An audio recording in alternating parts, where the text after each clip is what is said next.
She has permeated every aspect of our lives for a good month now. She's on everyone's lips and she's the talk of the town. She's sent social media into an uncontrollable frenzy and she's literally everywhere. Or to be more sophisticated, she is ubiquitous. She's none other than Barbie. Hi, this is Sam and welcome to Logic. In today's advanced vocabulary video, we can't not talk about the global phenomenon that the Barbie film is proving to be, grossing over $1 billion. And as simple as this topic may sound, as always, we'll try to wring as many advanced words as we possibly can. We'll have a chat about it first and then we'll dive deep into some specific vocabulary. I watched the film a week ago without any preconceived notion of what it would be like because I'd purposely decided to steer clear of any trailers, reviews or comments, and I have to say I loved it. I thoroughly enjoyed it. Don't worry, I will not talk about the plot of the film in any way, shape or form in case you haven't seen it yet, but if you haven't got around to watching it, I highly recommend you do. As is to be expected, whilst the film has received critical acclaim, it's obviously being criticised too. I know people that won't watch it because they don't care, or as a social stance against what Barbie stands for. Now, my thoughts on the film are as follows. It's 100% true that it addresses very important issues such as feminism, masculinity, patriarchy, matriarchy and female empowerment, and how all of these elements could and should be equally balanced. And I also know that the way these exact topics are presented and dealt with is what is drawing praise and criticism from the world. But despite all of this, my approach may be considered a little blasé and socially ignorant, but I didn't go in expecting or wanting to learn a social lesson. I went in assuming that it would be a fun film to watch, and that's exactly what it delivered. That's exactly what it gave me. It was a very enjoyable and light watch. Once you take away the social analysis of the film, I just found it to be very pleasant. Yes, it's a Hollywood film with bits of stereotypically Hollywood dialogue, and yes, it's fairly easy to predict what's going to happen and at least the gist of how the ending is going to be, but I was not expecting anything else. The world is not a better or simply different place with the Barbie film in it, but I just found it to be a very enjoyable 2 hours of my life, and I love how it's bringing the whole world together. Personally, I am not well up on the world of Barbie because as a child I never really cared for or played with dolls, so if anything the film was very educational in that I learned a fair amount of new things about Barbie. All the Barbies and all the Kens in the film are portrayals of the real dolls that are sold, and I had no idea there were so many of them. As we all know, the original blonde Barbie has always been the target of criticism as it embodies and perpetuates a standard of stereotypical beauty that is often unreachable and considered unhealthy as a life goal. So I was very pleased and surprised to see that nowadays Barbie is not all about that one blonde doll that I knew, because it's broadened its representation across all sorts of shapes and sizes, races, careers, sexual and gender identities, and physical and mental abilities, so that everyone can feel like they have their place in the world carved out for them, which I think is admirable. Moving on to vocabulary, I was racking my brains trying to think of the right words to analyse, and then it hit me that the best word was right under my nose, and it's the word play. I know it may sound like a silly and easy word to analyse, but trust me, it's a very much underestimated one as it has a lot of very important and useful usages, especially as a verb. Now, since this is an advanced lesson, we'll only cover the most advanced usages of this word and not even all of them, otherwise I'd keep you here forever. We're going to analyse it as a noun first, then the idioms, and then the phrasal verbs. As a noun, on top of its usual meanings, it also means effect, influence. So you can say that there are a lot of factors at play in the way the climate is changing. That means that there are a lot of factors affecting or influencing climate change. With this meaning, you can say that now that you work from home, you don't miss the politics that come into play at the office. And when we speak, both our brain and our mouth are brought into play. The play of light on the water refers to the movement and shining of the light on the water. And a very interesting meaning refers to a rope or structure being slightly loose and being able to move. So you can say that there is too much play in this rope. That means that it's not tight enough and it moves too much. You can also say that the wings of an airplane are designed so that they have a little bit of play in them, so they can move a little. I like the idea and I think we should give it full play in our next project. Means that we should work on it and develop it fully. A play on words, or pun, is a fun usage of words that have a double meaning to create a joke, basically. There are several ways to construct a pun, and here are a couple of examples. You can say, a bike can't stand on its own because it's too tired. Now, spelled like this, it means that it has two tires, two wheels, but also too tired means that you want to go to sleep. So you're creating a joke based on the fact that too tired can mean two different things. The word dough, spelled D-O-U-G-H, is what you use to make bread. But informally, it also means money. So if you say, I used to be a baker, but I couldn't make enough dough, that's a play on word because you're referring to the fact that you couldn't make enough money. And the funny thing is that you're using this word that also means dough, which is what a baker works with. The construction fair play can be used in three contexts. You can say that these rules are designed to ensure fair play. That means that they are designed to ensure that everyone follows them without cheating. In a game, for example. You can also say that everyone likes the new mayor as he has a good sense of fair play. So he likes the idea of treating people fairly without any dishonesty or without cheating. Despite her family pressuring her to have a baby, she decided to put her career first, so fair play to her. This is a British expression that we use in spoken English to say that we think that what she did in this case is the right thing to do.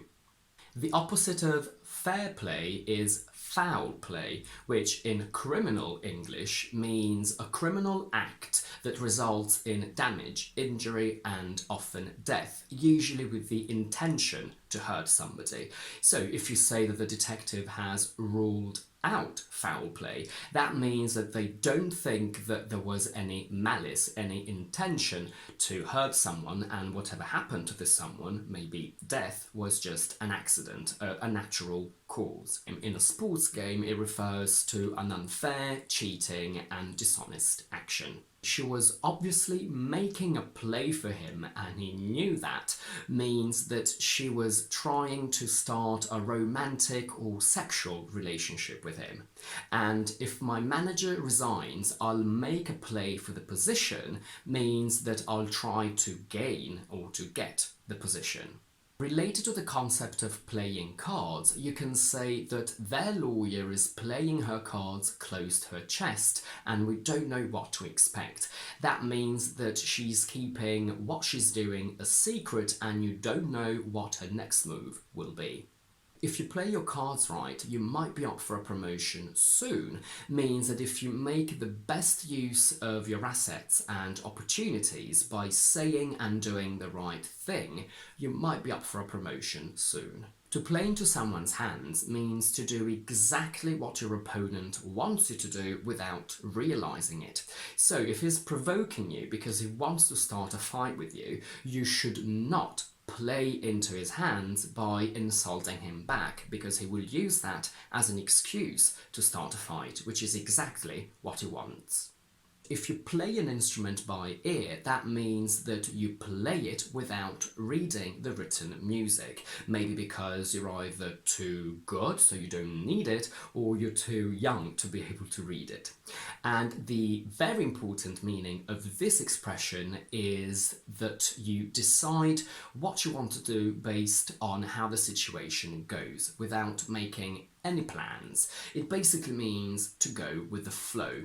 You can say, I am very tired now and I don't want to make any plans for tonight just yet. I'll play by ear and see how I feel later on. So if I want to do something later on, I'll do it. If I don't, I simply won't. When you audition for a singing job, you should play to your strengths and sing your best ones. Do not try and experiment with new ones, because that is not the time for that. That means that you should do what you're really good at and not try anything else. The suppliers want to be paid, but she's desperately playing for time because she has no money. Means that she's trying to delay the payment so she can prepare better for it by getting money, or she's even trying to avoid it. And as very similar concepts, you can say buying time or stalling for time.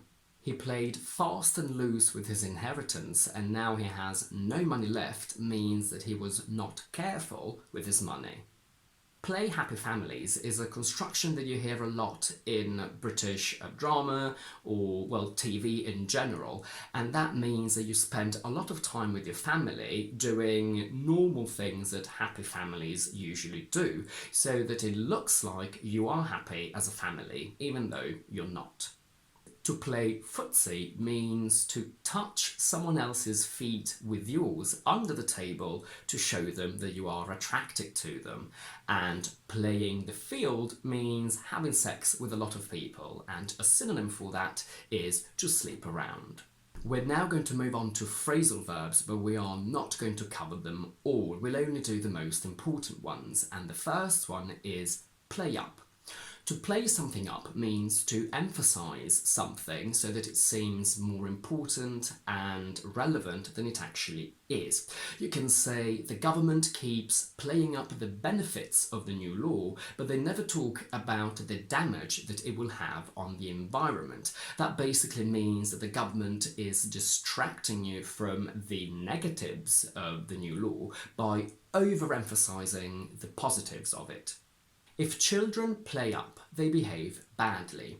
If you say, my back has been playing up, or has been playing me up since the accident, that means it's been causing you pain. You can also say, my laptop has been playing up, meaning that it's not working properly. When he plays up to his parents, that means that he's done something wrong and he doesn't want to be punished for it. That means that he behaves nicely just because he wants to get something out of someone. The main meaning of play out is to happen, to develop in a specific way. In films you hear it a lot, and people will say, let's see how things play out. Play something out can mean play a game, usually, until the end. I managed to play out the game even though I could barely walk. So I managed to finish it even though I couldn't really walk. It also means informally to use something up until it's finished. So all my energy was played out after only 15 minutes of running.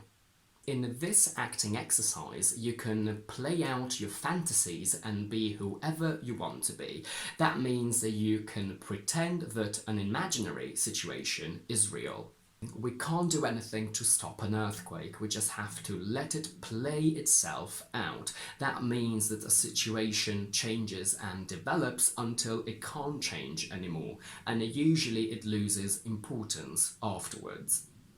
Played out as an adjective is not the most common adjective that you will find out there, but sometimes we do use it, and it refers to something that is old, that people don't particularly care anymore, and that doesn't have effect anymore.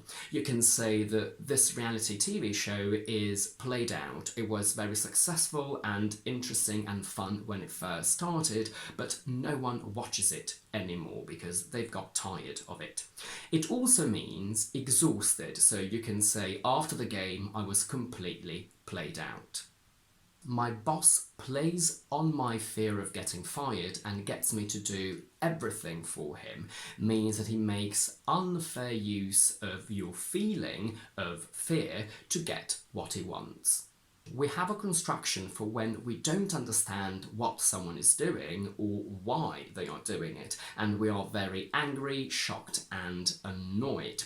Let's imagine that you go on a date with a guy and it's brilliant. Then he ghosts you for a week, and then after a week he texts back and you go out on another date, and then he ghosts you again for another week. So your reaction would be, what's he playing at? Because you don't understand what he's doing or why. The last verb is play off.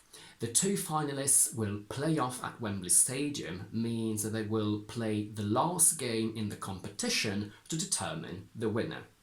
The two presenters play off each other very well and have great chemistry means that they use each other to make what they're doing better. In British English, we tend to use bounce off each other more often though.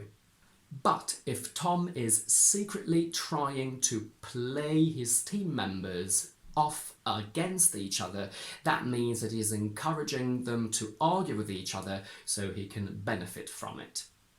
And that's it for today. If you like this video, please don't forget to give it a thumbs up and to subscribe to my channel down below. And do let me know in the comments if you've learned any new words about Play and Barbie and what you think about Barbie as a doll and the film if you've watched it. In the meantime, I will see you next week with another explanation video.